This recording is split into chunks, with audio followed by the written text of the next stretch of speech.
Okay, welcome back, or welcome if you are new. Ignore the scratches and stuff on my face. My cat decided since he wasn't going to get his way, he would bite me in the face. We call him Zombie. He has a lot of problems. He's very aggressive at points. And I know my hair is a mess, but it's because I just took a shower and I just decided I was going to throw it up in a messy bun because I didn't want to deal with it. But today we are going to read The Body Snatcher by Robert Stevenson from, of course, my Victorian Ghost Stories and Anthology. It's edited by Michael Cox and R.A. Gilbert. It's a really good book. You all should check it out. The Body Snatcher. Every night in the year, four of us sat in the small parlor of the George at Debenham, the undertaker and the landlord, and Fettis, and myself. Sometimes there would be more, but blow high, blow low, come rain or snow or frost, we four would be each planted in his own particular armchair. Fettis was an old drunken Scotsman, a man of education, obviously, and a man of some property, since he lived in idleness. He had come to Debenham years ago, while still young, and by a mere continuance of living had grown to be an adopted townsman. His blue camlet cloak was a local antiquity, like the church spire.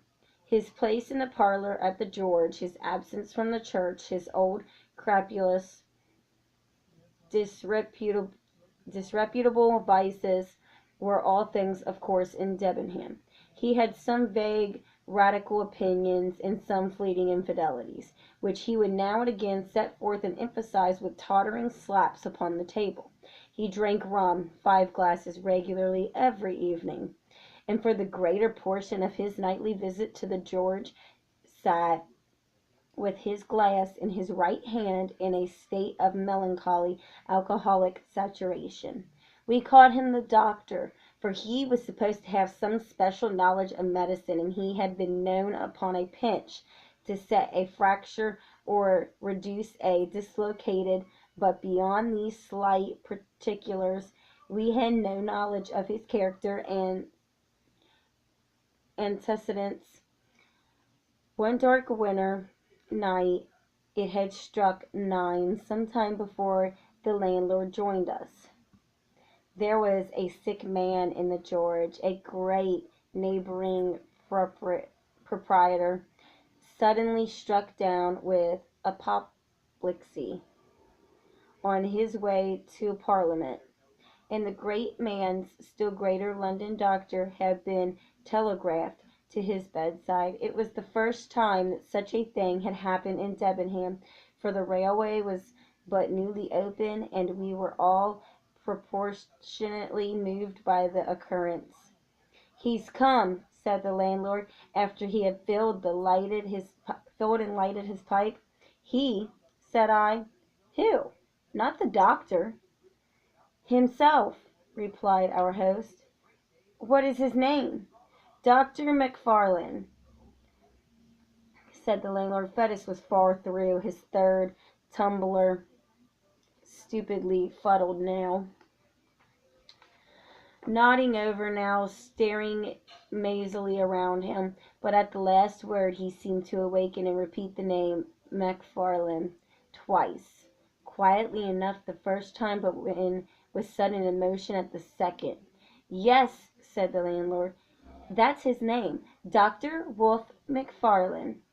Fettis became instantly sober. His eyes awoke. His voice became clear and loud and steady, his language forcible and earnest.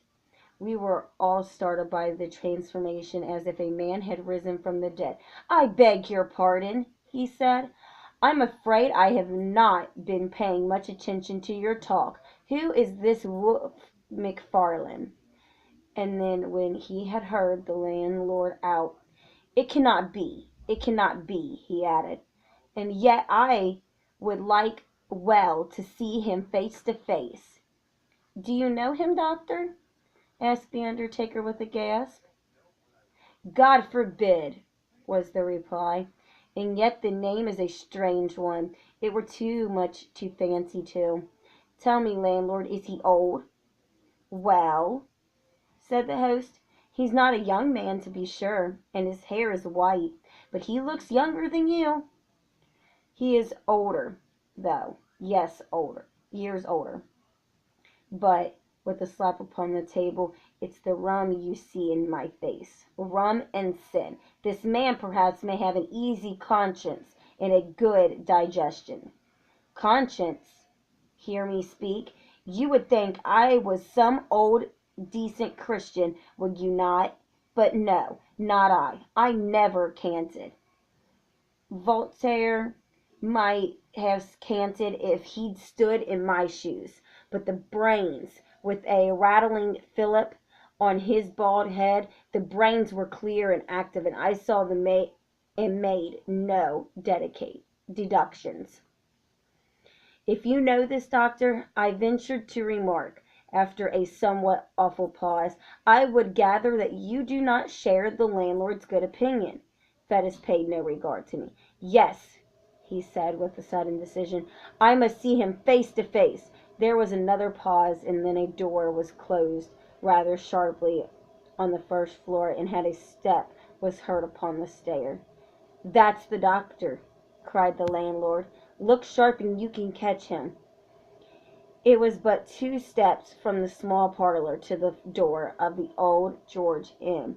The wide oak staircase landed almost in the street. There was room for a turkey rug and nothing more between the threshold and the last round of the descent. But this little space was very evening, brilliantly lit up, not only by the light upon the stairs and the great signal lamp below the sign, but by the warm radiance of the bar-room window. The George thus brightly advertised itself to passers-by in the cold street. Fettes walked steadily to the spot, and we, who were hanging behind, beheld the 2 men meet as one of them had phrased it, face to face. Dr. McFarlane was alert and vigorous. His white hair set off his pale and placid, although energetic, countenance. He was richly dressed in the finest of broadcloth and the whitest of linen, with a great old watch chain and studs and spectacles of the same precious material. He wore a broad folded tie, white and speckled with lilac, and he carried on his arm a comfortable driving coat of fur. There was no doubt but he became his years, breathing as he did of wealth and consideration, and it was a surprising contrast to see our parlor saw bald, dirty, pimpled, and robbed, in his old camlet cloak, confront him at the bottom of the stairs. "McFarlane," he said somewhat loudly, more like a herald than a friend. The great doctor pulled up short on the 4th step, as though the familiarity of the address surprised and somewhat shocked his dignity. "Toddy McFarlane," repeated Fettes. The London man almost staggered. He stared for the swiftest of seconds at the man before him, glanced behind him with a sort of scare, and then in a startled whisper, "Fettes," he said. "You." "I," said the other. "Me. Did you think I was dead too? We are not so easy shut of our acquaintance." "Hush, hush," exclaimed the doctor. "Hush, hush. This meeting is so unexpected. I can see you are unmanned. I hardly knew you, I confess, at first, but I am overjoyed to have this opportunity. For the present it must be how die do and goodbye in one, for my fly is waiting, and I must not fail in train. But you shall. Let me see. Yes, you shall give me your address, and you can count on early news of me. We must do something for you, Fettes. I fear you are out at elbows, but we must see to that. For old lang syne, as once we sang at suppers. Money, cried Fettes. Money from you? The money that I had from you is lying where I cast it in the rain. Dr. McFarlane had talked himself into some measure of superiority and confidence, but the common energy of this refusal cast him back into his first confusion. A horrible, ugly look came and went across his almost venerable countenance. My dear fellow, he said, be it as you please. My last thought is to offend you. I would intrude on none. I will leave you my address, however. I do not wish it. I do not wish to know the roof that shelters you, interrupted the other. I heard your name. I feared it might be you. I wished to know if after all there were a God. I know now that there is none. Begone. He still stood in the middle of the rug between the stair and the doorway, and the great London physician, in order to escape, would be forced to step on one side. It was plain that he hesitated before he thought of his humiliation. White as he was, there was a dangerous glitter in his spectacles, but while he still paused, uncertain, he became aware that the driver of his fly was peering in from the street at this unusual scene, and caught a glimpse at the same time of our little body from the parlor, huddled by the corner of the bar. The presence of so many witnesses decided him at once to flee. He crouched together, brushing on the wainscot, and made a dart like a serpent, striking for the door. But his tribulation was not yet entirely at an end, for even as he was passing, Fettes clutched him by the arm, and these words came in a whisper, and yet painfully distinct, "Have you seen it again?" The great rich London doctor cried out aloud with a sharp throbbing cry. He dashed his questioner across the open space, and with his hand over his head, fled out of the door like a detected thief. Before it had occurred to one of us to make a movement, the fly was already rattling towards the station. The scene was over like a dream, but the dream had left proofs and traces of its passage. Next day the servant found the fine gold spectacles broken on the threshold, and that very night we were all standing breathless by the bar-room window, and Fettes at our side, sober, pale, and resolute in look. "God protect us, Mr. Fettes," said the landlord, coming first into possession of his customary senses. "What in the universe is all this? There are strange things you have been saying." Fettes turned toward us. He looked us each in succession in the face. "See if you can hold your tongues," said he. "The man McFarlane is not safe to cross. Those that have done so already have repent it too late." And then, without so much as finishing his third glass, far less waiting for the other two, he bade us good-bye and went forth, under the lamp of the hotel, into the black night. We three turned to our places in the parlor with the big red fire and 4 clear candles, and as we recapitulated what had passed, the first chill of our surprise soon changed into a glow of curiosity. We sat late. It was the last session I had known in the Old George.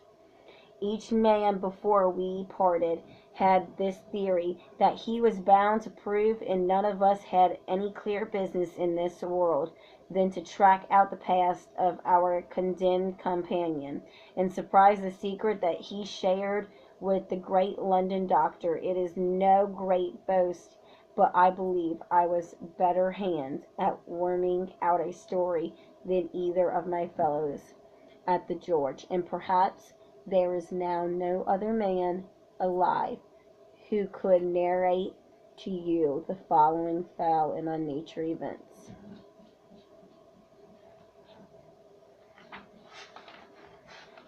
Okay, we're going to stop there, and then I'll be back and I'll read you more of this story. Don't forget to hit the like and subscribe button and click that notification bell if you want to see more of my videos, or else you're going to not always see every single one, and you're going to be left in the dark on probably the rest of the story, or this story entirely. Good luck. Be nice to each other. Don't forget to finish your schoolwork, because I know for some of you, school is almost out. Get good grades. Do what you're told. Hopefully you do. I'll be back.